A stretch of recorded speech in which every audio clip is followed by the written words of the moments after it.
Hola a todos, ¿qué tal estáis? Bienvenidos una vez más al canal. Esto es Pilar entre libros y empezamos.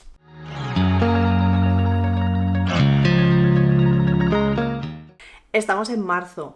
Marzo en el mundo este de Booktube, de Bookstagram y de reseñas literarias y todo eso, pues es el mes del marzo asiático por excelencia. Esto es una iniciativa lectora que creó Magrata Jostiernos, Almudena, hace unos años. Os dejaré su canal aquí debajo, y básicamente consiste en leer literatura asiática para acercarnos más a este tipo de literatura, o leer libros que tengan lugar en el continente asiático o que sean de autores o autoras pues de este continente. Y pues la verdad es que no he leído yo suficiente como para haceros un vídeo especial. No suelo leer tanta literatura asiática, no es algo que me llame tanto la atención. Entonces este año pues participaré en el marzo asiático, pues leyendo un par de libros este mes, de los que os hablaré mejor en el resumen de lecturas del mes de marzo, pero no haré un vídeo especial del marzo asiático porque básicamente tampoco tengo nada más que contaros de lo que os conté el año pasado. El año pasado hice dos vídeos para esta iniciativa. Uno de ellos es un blog en el que hago una especie de manualidad y además me leo un libro y os voy actualizando pues según voy leyendo este libro. Leí Y del cielo cayeron tres manzanas, un libro ambientado en Armenia, escrito también por una autora armenia, que os dejaré el vídeo por aquí arriba y abajo en la cajita de descripción. Un libro, por cierto, que os recomiendo y que sí me gustó mucho. Y luego os hice un pequeño vídeo también con 5 lecturas asiáticas que había hecho, que no habían salido en ese momento en el canal todavía, por si os interesan. Son lecturas asiáticas muy cortitas que quizá también os podrían servir para el marzo asiático de este año, y porque son algunas que no suelo ver tan recomendadas por aquí. Así que bueno, estas son mis recomendaciones, todavía son mis recomendaciones. Ahora mismo estoy leyendo La vegetariana de Han Kang y algunos relatos de la autora india Jhumpa Lahiri, así que os hablaré mejor de estas lecturas asiáticas a final de mes, pero bueno, básicamente estas son las recomendaciones que os puedo hacer, porque ya sabéis que la literatura asiática y yo, pues tampoco es que, bueno, que tampoco la leo tanto. Así que nada, pues esto es todo mi comentario para el marzo asiático de este mes, pero ya sabéis que hay un montón de compañeros y compañeras que sí hacen este contenido y estáis teniendo ahora ya esta semana, yo creo, yo he visto ya por lo menos en mi bandeja de entrada pues 5 o 6 vídeos fáciles con recomendaciones y TBRs para el marzo asiático, así que seguro que encontráis un montón de recomendaciones. Yo, en lugar del marzo asiático, vengo a hablaros de autoras, porque una pues va un poco a contracorriente. No, resulta que pues como este domingo o este sábado, no lo sé, es el 8M, es decir, el Día de la Mujer, pues me ha apetecido hablaros de autoras de las que yo personalmente solo he leído un único libro, pero que ha sido una primera toma de contacto muy buena y son autoras que creo que me pueden gustar. Así que tengo ganas de leer algunos libros más, de descubrir de verdad su obra, porque creo que son autoras que pueden convertirse para mí, si no en lugar seguro, casi en apuesta segura. Tienen un estilo que me ha gustado y me apetecería mucho seguir leyendo de estas mujeres. También os hice el año pasado un vídeo de 3 autoras para devorar, descubrir y repetir o algo así, y son autoras que, bueno, os hablo de autoras de algunas que me encantan, otras que he tenido una primera toma de contacto muy buena y otras de las que no he leído nada pero que creo que me van a gustar. Os lo dejaré también enlazado por aquí arriba y abajo en la cajita de descripción por si os apetece verlo también. Ahí tenéis algunas de mis autoras favoritas, qué libros he leído de ellas, etc. Y hoy os voy a hablar pues de otras 5 que creo que no están ahí, y si están en toma de contacto o algo así. Y ya os digo, libros que me gustaron mucho y autoras de las que tengo muchas ganas de seguir leyendo. La primera autora de la que os quiero hablar hoy es Elizabeth Strout. Esta es una autora estadounidense, nacida en 1956, sí que viva, quiero decir, es una autora contemporánea, y ganó el premio Pulitzer de literatura, premio Pulitzer de ficción, en 2009, si no estoy yo muy mal. Y es una autora que, por lo que tengo entendido y por lo que he leído, se caracteriza mucho por ahondar en la psicología de los personajes. Son libros que se centran mucho en las relaciones humanas y en las relaciones de los personajes en sí, y lo hace de una manera conmovedora, bastante emotiva, muy sensible, y la verdad es que creo que es una autora que me puede gustar muchísimo. Yo, el libro que he leído de Elizabeth Strout es Oh William. En español se llama I William. Yo lo he leído en inglés. Y esta es mi copia de Random House. No sé, yo creo que a Elizabeth Strout la publica Alfaguara, si no estoy yo muy mal. Os dejaré por aquí en alguna parte la cubierta en español de este libro. Pero bueno, este libro es en realidad una tercera parte de una de las series de libros que tiene la autora. ¿Y por qué me leí este? Pues porque yo no sabía que era la tercera parte de una serie. Yo sabía que la autora tenía series de libros, pero bueno, pues yo me lancé a la piscina porque vi este en la librería, supongo que cuando salió me pareció que era un libro que me podría gustar y yo me lancé así al tuntún. Esto es lo que tiene no leer la sinopsis así mucho. Y sí, es un libro que me gustó, pero pronto me di cuenta de que estos personajes ya se conocían. Esto es algo que viene de lejos y entonces ya me dio curiosidad. A ver, si no tengo yo entendido mal el asunto, primero debería leer la serie de Olive Kitteridge, que son 2 libros, y luego la serie de Lucy Barton. Y me gustaría que me dejarais en los comentarios si habéis leído a Elizabeth Strout, si esto es así, si me recomendáis empezar así, porque Olive Kitteridge es anterior en publicación y Lucy Barton viene después. Y entonces ya no sé si quizá Lucy Barton sea un personaje que sale en Olive Kitteridge. Ya os digo, si me podéis indicar un poco por dónde me recomendáis empezar a leer a Elizabeth Strout, pues os lo agradecería mucho. Este es el tercero de la serie de Lucy Barton, que me pareció que estaba muy bien escrito y por lo que tengo entendido son libros, y este es uno así, que son libros de personajes. No pasa gran cosa, no tiene una acción. Son libros en los que podríamos decir que no pasa nada, pero lo que estamos contemplando es la vida. Tienen reflexiones que no son pesadas, pero que pueden resonar mucho. Y la verdad es que me gustó ver esta pareja madura, que aunque no son pareja sentimental, pues aún queda muchísimo de otros aspectos y pues eso, de camaradería, de amistad, de cercanía, de comodidad, de conocer tanto a la otra persona que antes de que te hable sabes lo que te va a decir, pues todo eso, y creo que lo refleja muy bien. A mí me gustó mucho este libro y tengo ganas de leer a Elizabeth Strout. Yo creo que es una autora que cuando me apetezca un libro así más lento, un libro centrado en los personajes y no tanto en la trama, creo que me puede gustar mucho y os agradecería un montón si me dijerais abajo por dónde me recomendáis empezar con esta autora. Ya os digo, mi intención es empezar con Olive Kitteridge, que es este de aquí, y dice así: Olive Kitteridge es una maestra retirada que vive en un pequeño lugar de Maine. La autora misma es de Maine, o sea que escribe sobre su lugar de nacimiento. A veces dura, otras paciente, a veces lúcida, otras abnegadamente ciega. Olive lamenta las transformaciones que han agitado el pequeño pueblo de Crosby y la deriva catastrófica que va tomando el mundo entero, pero no siempre se da cuenta de los cambios menos perceptibles que afectan a las personas más cercanas. La desesperación de un exalumno que ha perdido las ganas de vivir, la soledad de su hijo y la presencia de su marido que vive su fidelidad conyugal como una maldita bendición. Mientras la gente del lugar va afrontando sus problemas, Olive va tomando conciencia de sí misma y de las personas que la rodean, muchas veces dolorosamente, pero siempre con una honestidad entrañable. Creo que me puede gustar. Ya os digo, contadme abajo si habéis leído a la autora, por dónde me recomendáis empezar y si os gusta. La siguiente autora de la que tengo muchas ganas de seguir leyendo algo es Susan Glaspell. Esta es una autora también estadounidense que nació en 1876 y falleció en 1948. Fue novelista, periodista y dramaturga. De hecho, es una de las fundadoras de una de las compañías de teatro más conocidas en Estados Unidos, que se llama los Provincetown Players. Y es una autora que, bueno, pues por las circunstancias de la vida había caído en el olvido desde hace muchos años, pero ahora, otra vez en el siglo XX, se están recuperando sus obras y se ha dicho de ella que es uno de los secretos mejor guardados del teatro en los Estados Unidos. Yo de ella no he leído teatro, pero lo que he leído es una novela que es Fidelidad y de la que os he hablado más de una vez porque se coló en mi top del año pasado. Es una novela publicada por Hermida Editores con traducción de Óscar Mariscal, que no me voy a explayar aquí explicando de qué va porque es un libro del que ya os he hablado más veces. Hace un par de vídeos hice en febrero con motivo de San Valentín, os hice un vídeo en el que hablaba de novelas que hablaban del amor pero que no eran de género romántico, un vídeo que os dejaré enlazado por aquí y abajo también en la cajita de descripción.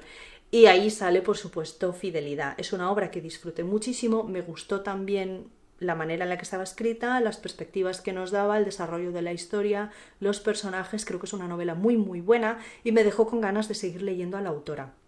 Y lo siguiente que he visto que está publicado en español y que creo que voy a leer es de verdad una obra de teatro, porque como os digo es una autora que se hizo conocida por sus obras de teatro y es un poco por lo que más se la recuerda, así que tengo muchas ganas de leer una obra de teatro que además creo que me va a gustar mucho. Esta autora también ganó el premio Pulitzer, pero no el premio Pulitzer de ficción, sino el de drama, es decir, el de teatro, en 1931, por una obra de teatro que se llamaba Alison's House, inspirada en la poeta Emily Dickinson. El libro que yo quiero leer de esta autora en español se llama Un jurado de iguales y es la adaptación de una de sus obras de teatro más famosas.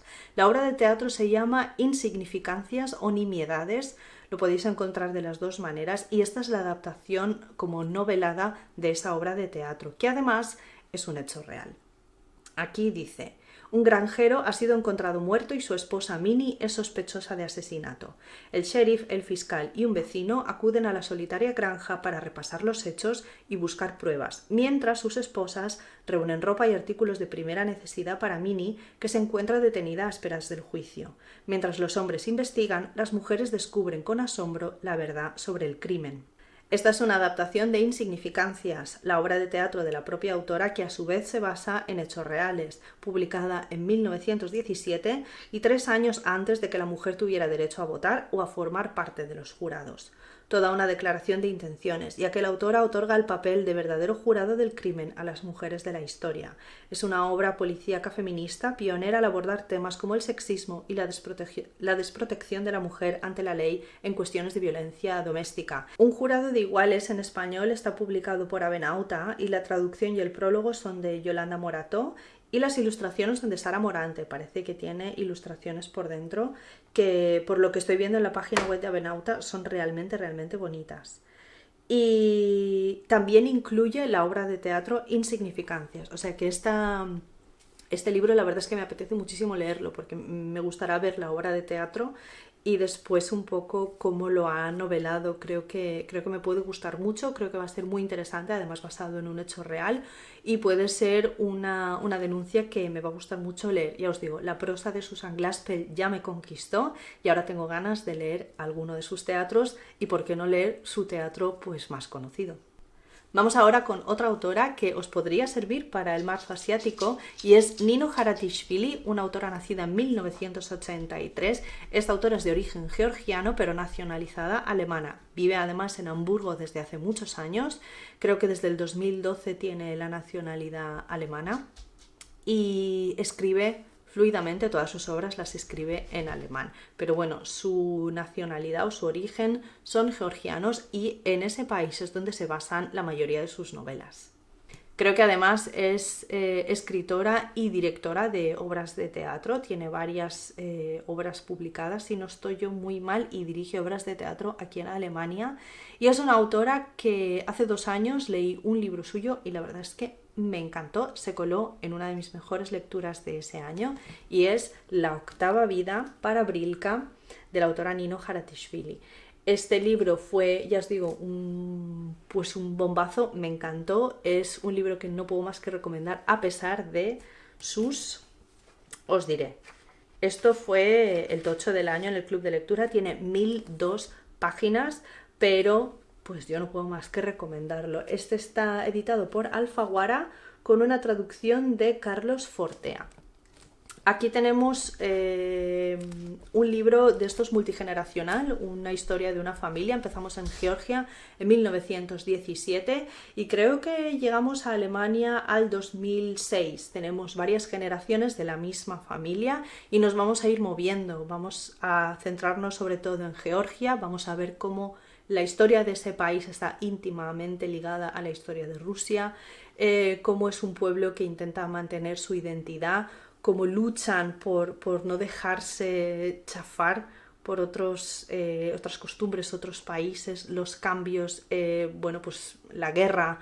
De verdad que es un libro muy, muy dramático, eso sí lo tengo que decir, pero yo, pues la verdad lo disfruté mucho, me encantó su manera de escribir, me encantó todo lo que aprendí con este libro sobre la historia de Georgia y sobre la historia de Rusia también. Creo que es un libro muy, muy interesante y en el que sí pasan muchas cosas.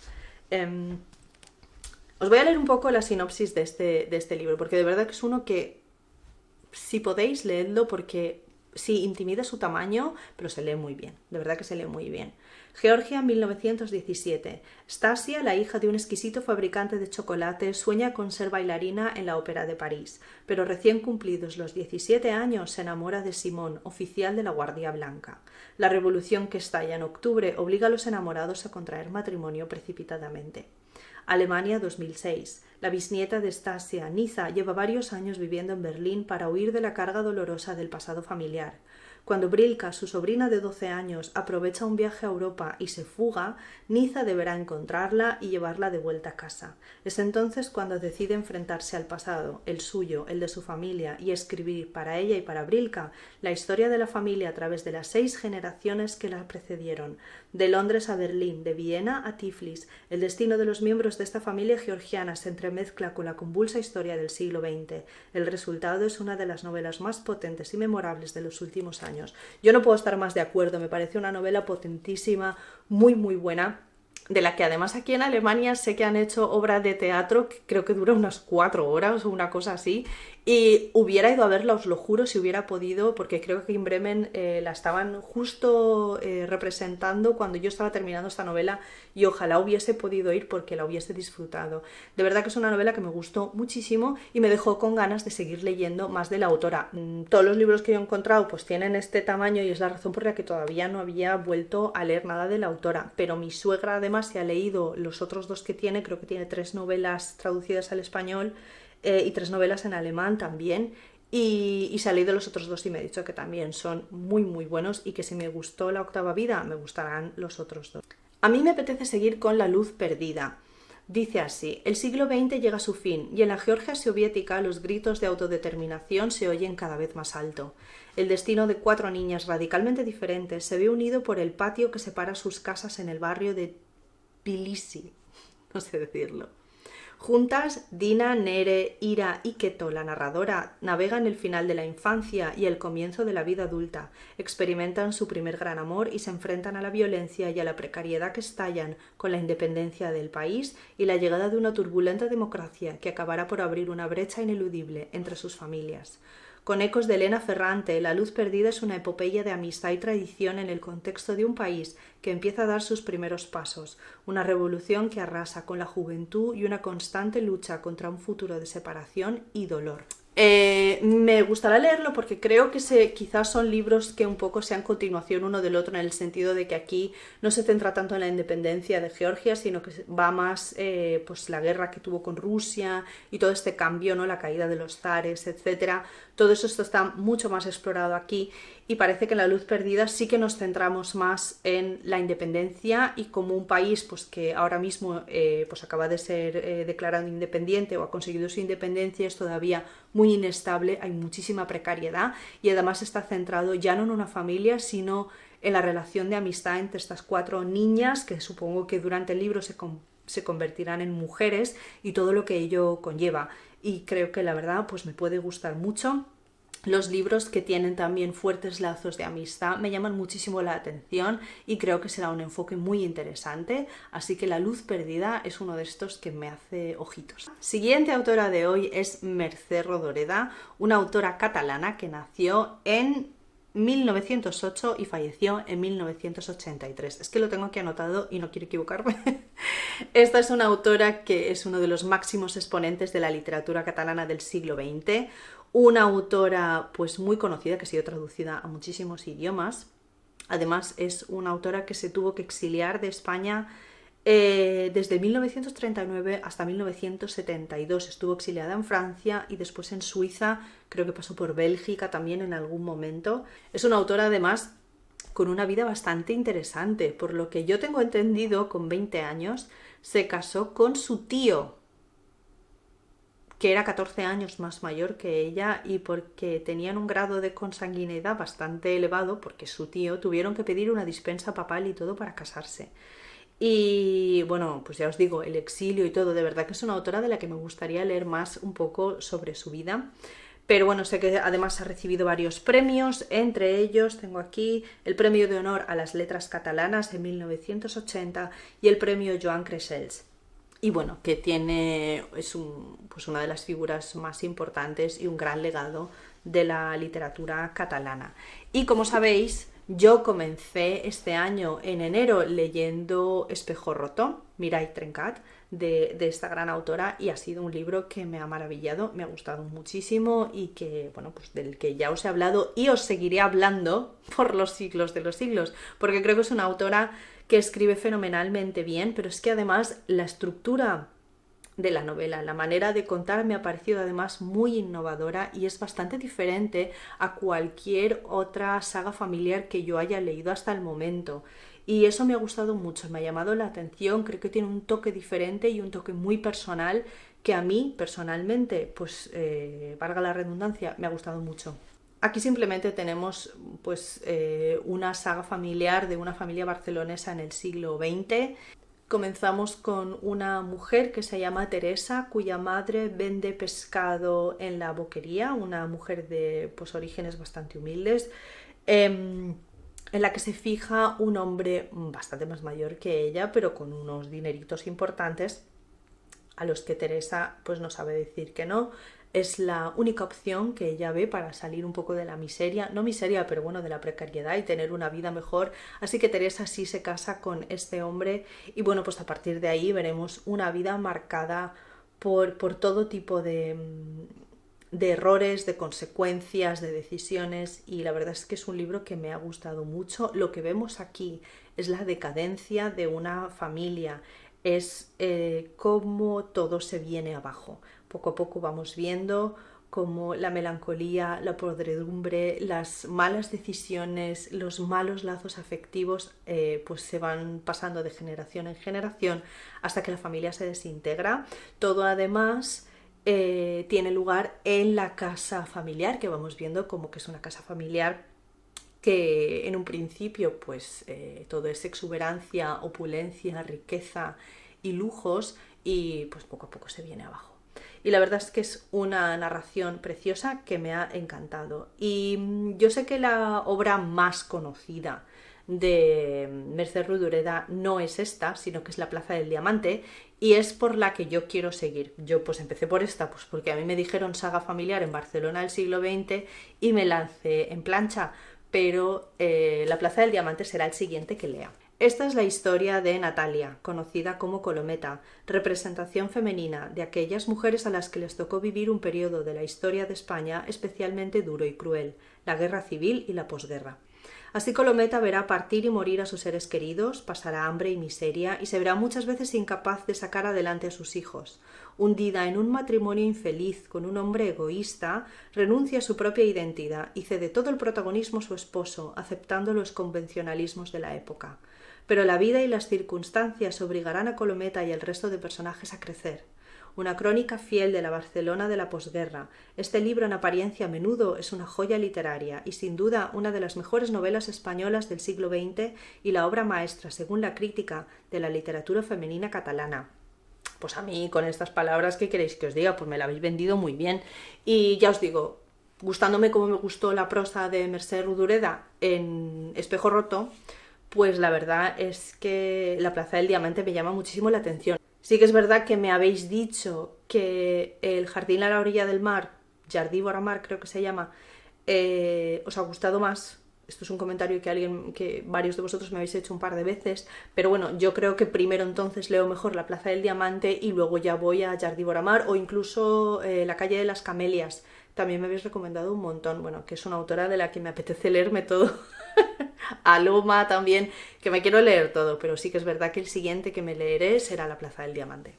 Ah, no os lo he dicho, pero Mercè Rodoreda yo lo he leído en esta edición de Austral, con prólogo de Rosa Montero y traducción del catalán de Pere Gimferrer. La última autora de la que os quiero hablar hoy es May Sarton, que es el seudónimo de Eleanor Marie Sarton, es el nombre de la autora. Una autora que nació en 1912 y falleció en 1995, de origen belga, pero nacionalizada estadounidense.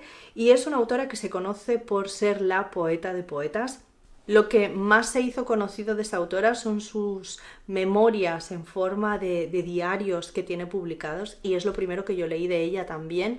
Yo leí Anhelo de Raíces el año pasado en esta edición de Gallonero con traducción de Mercedes Fernández Cuesta. Este es un libro muy delgadito, pero que fui leyendo poco a poco y a sorbitos. Lo tenía en mi mesilla de noche y de vez en cuando leía algún capítulo. Tampoco creo que sea un libro para leer del tirón, pero sí que es un libro que pues un capítulo aquí y un capítulo allá pues te dejas empapar por la narración tan bonita de May Sarton. Aquí dice: en la década de los 50, May Sarton compra una casa de campo del siglo XVIII en Nelson, Nuevo Hampshire. Siempre había soñado con la casa ideal y con una nueva vida en ella. Anhelo de Raíces son sus memorias sobre cómo compró esa primera casa y sobre los primeros 10 años que vivió en ella, las alegrías y las penas de la jardinería, las personas que fueron a visitarla y su rutina diaria como escritora. Es verdad que también habla bastante del proceso creativo suyo, y de cómo escribe y de cómo se deja influenciar o cómo se inspira en su entorno para escribir. También nos habla de ese proceso tan intenso y personal de transformar una casa en un hogar, pinta las paredes de blanco para captar la luz y busca el tono preciso de amarillo para la cocina. En esta casa viva descubre la paz y la belleza, trabaja en el jardín, excelente metáfora de la vida fuera de él, y no deja nunca de escribir. Son páginas llenas de belleza e iluminadas por sus reflexiones sobre la amistad, el amor, la naturaleza y su universo creativo. Y es exactamente eso. Son básicamente las memorias sobre cómo ella llegó a esa casa, sobre cómo la convirtió en su hogar, sobre cómo transportar un poco tus recuerdos de un lugar a otro y echar nuevas raíces en otro sitio. Por eso se llama así, Anhelo de Raíces. Es el anhelo y el deseo de pertenecer a algún sitio, de buscar tu lugar en el mundo, y de cómo ella en esa casa siente que ese es su lugar en el mundo y como poco a poco lo va haciendo suyo. Y la verdad es que es un libro, pues eso, muy bonito, tiene una prosa poética, se nota que la autora es poeta, es bello, es luminoso, y es un libro muy sosegado y muy calmado que a mí me ha gustado mucho leer antes de dormir. Así que May Sarton es una autora a la que creo que recurriré cuando necesite ese bálsamo, ese parar y reflexionar y de verdad centrarme en lo cotidiano y ver lo bonito del día a día e intentar hacer mi espacio mío, y eso es un poco lo que yo me llevé de este libro. Y lo siguiente que quiero leer de la autora, a ver que lo tengo aquí anotado, es Diario de una soledad. Dice así: por primera vez en semanas estoy aquí sola, dispuesta a retomar mi vida real. Eso es lo extraño, que ni los amigos, ni siquiera los amores apasionados son mi vida real, a menos que disponga de un tiempo a solas para explorar y descubrir cuánto está ocurriendo o cuánto ya ha ocurrido. May Sarton espera abrirse camino entre las abruptas y rocosas profundidades para llegar al núcleo de la matriz, donde aún quedan iras y violencias no resueltas. Mi necesidad de estar a solas siempre está en contrapunto con el miedo a todo aquello que sucederá si de repente, una vez adentrada en el enorme y vacío silencio, no puedo encontrar apoyo alguno. Sarton escribe con riguroso sentido de la observación y una gran carga emocional sobre el mundo interior y exterior, las estaciones, la vida cotidiana, los libros, la gente, las ideas, y a medida que se detiene en todo ello va conformando su viaje artístico y espiritual. En este libro nos encontramos más cerca que nunca de la esencia de su escritura. Por lo que tengo yo entendido, en Diario de una soledad sí que hablan más en profundidad sobre la importancia de estar solo, sobre lo bueno y lo malo, sobre cómo a veces tenemos miedo a esa soledad y muchas veces es algo a abrazar, es necesario estar a gusto con uno consigo mismo, y es algo que debemos buscar de vez en cuando.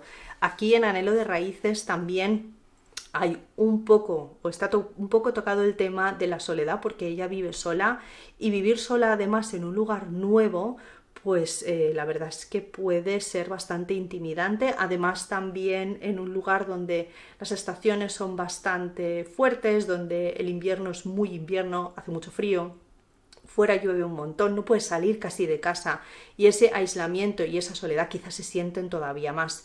Y creo que en Diario de una soledad pues es el tema que está más explorado en relación con otros temas de la vida cotidiana también. Así que nada, May Sarton es la última autora que os quería presentar hoy y hasta aquí pues el vídeo de esta semana. Espero que os haya gustado muchísimo y espero que me digáis abajo sobre, bueno, pues el orden de los libros de Elizabeth Strout, si habéis leído alguna de estas autoras, por dónde me recomendáis continuar también y si os ha llamado la atención alguna de ellas. Y también contadme abajo en los comentarios ¿cuáles son esas autoras de las que os habéis leído un solo libro, pero fue una muy buena toma de contacto y os apetecería leer un poco más? Contadme si tenéis alguna autora de ese estilo, porque a mí me ha costado filtrar 5, porque tengo muchas, pero estas sí que son las que más me llaman la atención y por las que más me apetece seguir. Pero me encantará saber las vuestras. Y nada, como siempre, muchas gracias por estar aquí. Si no os habéis suscrito al canal, pero os gusta el contenido, pues yo os agradecería que os suscribierais y que le dierais a la campanita si no queréis perderos ninguno de mis vídeos, que estoy aquí todas las semanas. Muchas gracias por estar aquí. Nos vemos el miércoles que viene. ¡Chao!